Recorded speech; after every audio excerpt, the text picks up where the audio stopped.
Bueno, Juan José, hablábamos del poder tremendo, el gran poder político de la Iglesia, pero vos marcás en el libro, y es cierto, que en Europa la cantidad de seguidores del catolicismo fue bajando con los años. Fue bajando. Y que América Latina es el continente con más cantidad de católicos.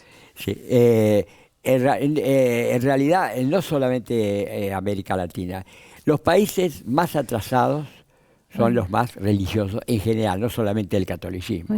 Asia, son estadísticas, eso es científico. Asia, África creo que es el país con mayor influencia de las religiones. El continente.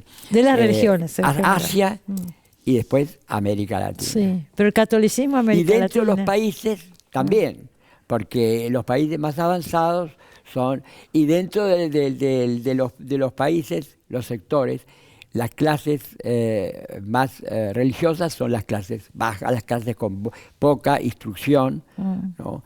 Es decir, que eso es algo que ya está universalizado. ¿Y qué es lo que me querías preguntar? No, pensaba a raíz de esto, vos lo decís en el libro, probablemente esa ha sido la causa de que se haya buscado un papa del tercer mundo. Ya había América demasiado, Latina, era demasiado nacionalismo, todos los papas italianos. Y buscaron, no podían encontrar, ya empezaron a abrirse con papas europeos, pero no italianos, claro, europeos no italianos. Y después, bueno, les quedaba, un papa africano era demasiado escandaloso. Capaz el próximo. Y entonces quedaba América Latina, básicamente.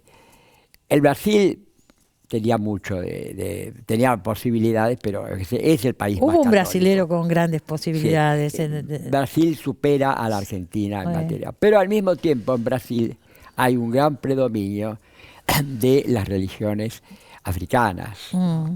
La Umbanda. Y eso tal vez es lo que atemorizó un poco al cónclave que eligió. En cambio en la Argentina, en lugar ideal, una sociedad más moderna, es decir, bastante culta, de origen europeo.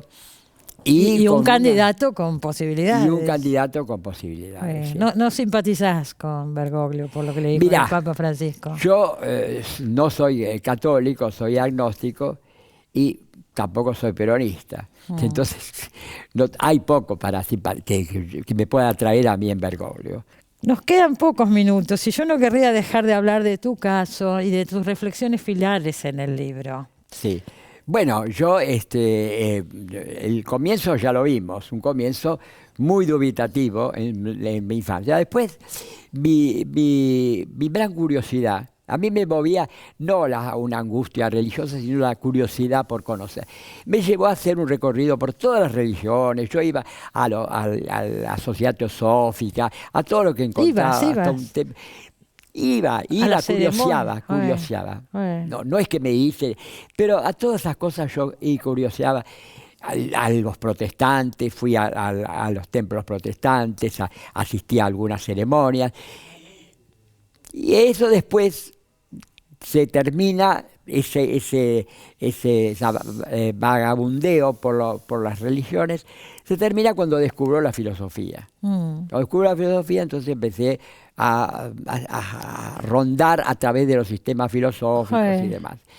Y a través de la filosofía finalmente me dio mi posición religiosa, que es el agnosticismo. Pero en una época, la influencia de Sartre la conocemos en voz enorme. La influencia de Sartre no era agnóstico, era ateo. Era ateo, sí, pero justamente el ateísmo y la filosofía atea, que sería el materialismo, no contesta a esas preguntas últimas, como ser el origen del universo, o se llega hasta el Big Bang, hasta el estallido. Ahora bien, ¿de dónde surge esa ínfima materia, esa partícula que llega un momento que explota y se crea el universo? Eso sabemos lo que sucedió 5 segundos después del Big Bang, pero no 5 segundos antes. Pero vos decís una cosa en el libro, todavía no lo sabemos. Todavía no lo sabemos, todavía no lo sabemos. Dejás abierto que tal vez algún día se sepa. Hay agnósticos duros y agnósticos suaves. Sí. Yo sería un agnóstico. El agnóstico duro dice, no se sabe ni se sabrá nunca, ¿no? Porque la mente humana no da para conocer. Y yo en cambio digo, no, eso sería dogmático, decir lo que va a pasar. Y yo no sé si a lo mejor dentro de poco tiempo o de mucho se descubre, hay algún descubrimiento científico o filosófico que demuestra una cosa u otra. Así que, bueno, ese tipo de planteos no los hacía Sartre. Ahora vos, Juan José, hablás, y con razón, de la tremenda necesidad de creer que tiene el hombre. Todas las civilizaciones han necesitado creer, ¿no es cierto? Siempre.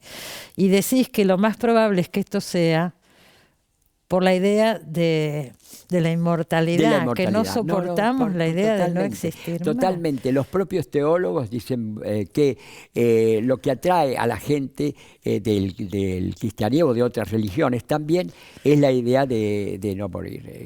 Que Dios es como simplemente es la garantía de una vida eterna. Sí. Eso es fundamental, sí. Esa es la idea que resulta insoportable, y vos en los últimos párrafos del libro hablas de la trascendencia por el arte o la necesidad de trascender de alguna manera. De trascender de alguna manera. Por el arte, hasta por la ciencia, o por la política. Hasta por las cosas más materiales. Max Weber dice, los economistas, qué sé yo. Henry Ford. No tiene nada de espiritual. Claro. Y sin embargo pasó a la inmortalidad a través de sus fábricas y su modo de crear. Y llegás a pensar en vos mismo, inclusive.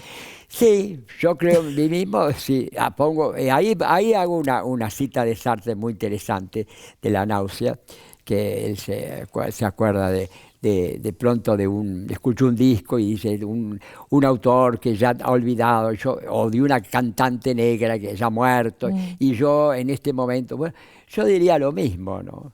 Es decir, que no creo en la idea de los genios, de los grandes ídolos, pero un lugarcito, un pequeño lugarcito. Algo hecho, decís. Sí. Pero uno no lo va a ver, si se supone. Claro, es un consuelo un poco débil, porque claro, uno no lo va a ver. Pero es lo que lo mueve a uno.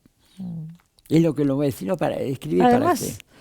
Vos dejas abierto, sos agnóstico. Sí. Tal vez exista Dios, por ahí existe Dios. Sí. ¿Quién tiene alguna garantía? Ninguna. Gracias por haber venido, señores. Bueno, acuérdense, Dios en el laberinto, acá lo tiene. Es tomar un tema y desarrollarlo por todos los ángulos posibles, pienso. Sí. Sí, y acá está, Felicitaciones por el libro. Gracias.